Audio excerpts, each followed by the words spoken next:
Teenage pregnancy is a major obstacle young women in Kenya face. While it can be difficult for parents to think of their teenagers having sex, the fact of the matter is that it happens. This is the story of a teenage girl who knows just too well the consequences of teenage pregnancy. Story yangu ilianza wakati nilikuwa bado high school, na nikiwa high school nikapata mimba. Okay, naweza sema yenye contribute sana ni financial status. Wakati sasa uko shule, most of the time unashinda nyumbani kwa sababu ya fee au shindi shule. Nilikuwa na regrets mostly kwa sababu nilikuwa bado high school, na nikiangalia wazazi wangu walikuwa wamenitegemea sana, kwa sababu hata wakati niliambia madhe niko na mimba, sasa zingine alikuwa anakaa tu kwa kiti analia. Kitu ilikuwa inaleta shida sana ni venye sababu mtoto alikataa kuchukua responsibilities zake, hata akafika mali akaenda kabisa. Mabeshte zangu mostly hawako ni support, but wale mabeshte zenye nilikuwa nao wengine walikuwa wananiambia ni abort. I support myself by making of necklace, earrings like this one, and also bangles, but mostly I depend on my parents. Nikiona venye mtoto wangu ana grow, it gives me courage na inanipa moyo kuendelea, so sina kitu ya kuregret. Biliana is slowly getting back to her feet and plans to go back to school next year. This is a lesson that there is need for parents to start talking to their children about sex as early as possible and teenagers to abstain from sex as long as possible. Kwanza kama kawaida nitauliza ilianza lini na nieleze. After that nitakombana kama mzazi nikimwambia nilikupatia tips za vile unahitaji kuishi na bado ukan let down. Then after that I will accept. Ningoje azae, nibaki na mtoto, hata kama inabidi niandike msichana wa kazi akae na mtoto, ama kama ni mapacha vile umesema, then arudi shule. Na kama ni kijana, kama ni msichana, na kama ni kijana, kama ni msichana kijana, tutasikizana na wazazi wa msichana kama watalea mtoto alafu walete baadaye, ama nitachukua mtoto mapema. Ita depend na wazazi wa msichana vile watasema. Kugombana ni lazima kama mzazi, lakini nitajizuia kulingana na sasa ile my spiritual principles. Nitajizuia nisiende to the extreme, nije nimpige nimuumize, ama na siwezi, kuna vitu zingine siwezi muambia afanye kama abortion. Wangu mimi akifanya hivyo, kama ni msichana aenda ule, hata kama ako 14 15 aenda ule. Kwa sababu kama old enough JB to engage in sexual activity, then old enough to get married.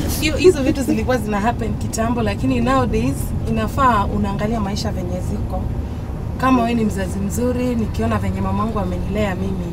Mamangu alinikalisha chini akaniuliza baba mtoto, nikamueleza. Aka-insist anataka kuona baba mtoto mwenye amenipea mimba. Nikaongea na yeye na wakakubaliana ili niweze kukaa nizae, mkalishe chini, muongeleshe kae pole pole, sababu sasa ashapata mimba, kuna penye utampeleka ni mtoto wako. Kozi ukimwacha ati sasa ameshashika mimba aende penye anaenda, hiyo ni kumtupa. Ukiona venye siku hizi kunaendelea kwa teenagers wetu, do you think wana practice sana abstinence ama wana engage in sexual activity? Tukisema wa practice tofauti kidanganya. Kawaida ukienda kwa clubs, hata ukitembea town ukiona jinsi vinavyoendelea, huwezi sema kuna abstinence. Kwa wasichana wadogo wa 10 4 kati ya hao wako sexually active, na kwa vijana 3 2 kwa 3 wako sexually active. Sawa. This is between the ages, people who are between the ages of 15 na 19. Sawa. Alafu kwa wale teenagers ambao hawa use contraceptives, 90% they are at a chance of kupata pregnancy. What would you rather they do?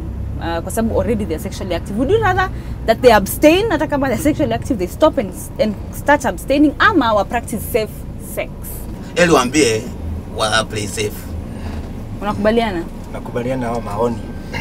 Ni heri kumwambia afanye na practice safely kuliko kumwambia aache, of which tunajua hawezi acha. Ni kitu ameoja shukari na hawezi acha.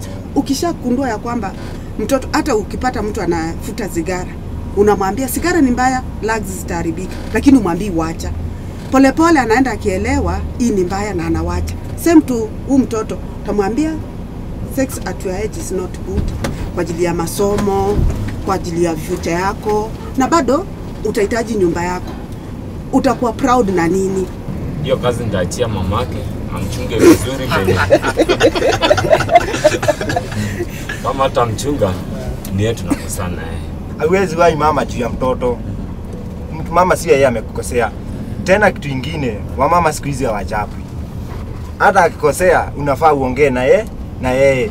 Mtoto na yeye kwa upande yake unaongea na yeye. Ikifika mahali anakuremea ama unaona akusikizi, ni vizuri unampeleka mahali counseling. Hata kama mtaenda na huyo bibi yako, ni mama huyo mtoto, muende mkae, muongeleshwe, advisiwe advantages za kuplay sex kwa young age na apewe disadvantages na kila kitu, muelezwe na I'm sure huyo mtoto ataja kuchange akijua maisha yake vinyi itakuwa hapo mbeleni.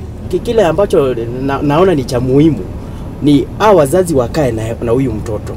Na kama ni maadili, kama ni kuna mambo ambayo hawakuwa wamemweleza hapo nyuma ambayo anaweza kujikondena, anaweza kuhandle haya mambo, basi wamueleze. Do you support teenagers dating? Sasa nafikiri ningependelea hiyo kwenda out akiwa mdogo or a teenage, aanze kujua kuwa ukimfinya, labda umemfinya nyumbani, TV tu ndio anaona, alafu atoke nje akuja jua kumbe hii kitu ina exist. So you would rather aanze kuwa na boyfriend ama aanze kuwa na girlfriend mapema? Mapema, in fact akianza kama kuwa na 4 years, anakuwa na experience. Not 4 years. Wasema teenage. Hapo na pinga. Hapo kusema aende nje ni kama tu kumpeana tu life. Kukuvinya unaweza kwambia JB, nimekupea udem, shika, enda na yeye kwenye utaenda. Genye utaenda, hiyo ni kupeana mto, kumwachilia. Sasa mimi siwezi kubali ati mambo ya yeye kwenda out.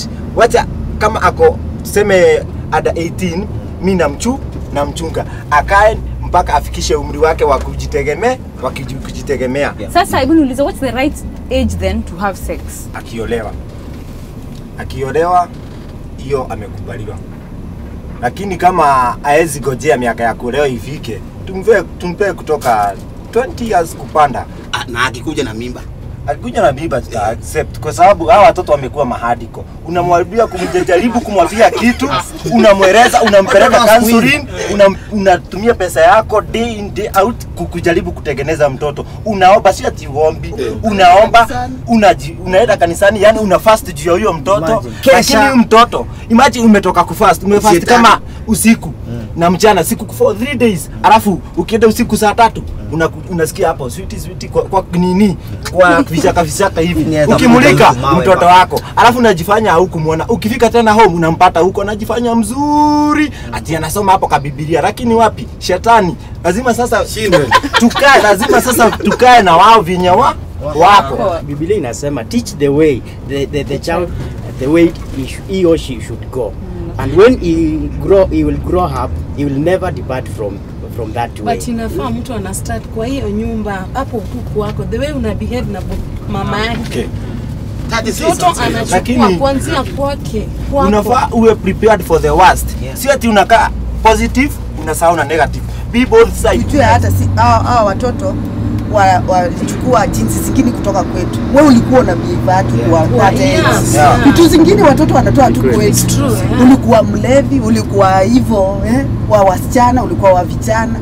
Watoto tunaweza kuwa hivyo, ulikuwa age yako ulikuwa unafanya hivyo. Lakini venye umemzaa ukimlea kigrow, huja kuwa hivyo.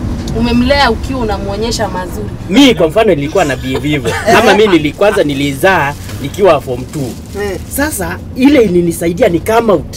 Niwe mtu mzuri. Sasa unajua nitakuwa na like father like son. Hii ni copyright yangu. Kwa hivyo kama kuna jambo lilinisaidia, nisaidie huyu mtoto. Exactly. Kama ulifundisha Biblia, ufundishe huyu mtoto Biblia. Kama ni kuchapwa, onyesha mtoto kibogo ya kwamba ukikosa kibogo. JB mtoto wako anakushow, daddy, mimi naenda wapi? youth fellowship. Lakini kwenye anaenda youth fellowship ashadukia day mwingine waende wapi? Wewe mkiona wakikia church hauwezi dhani wanaenda kufanya mambo mamba. The time yenye kidogo watakuwa kwa hiyo church lazima iwe na compound.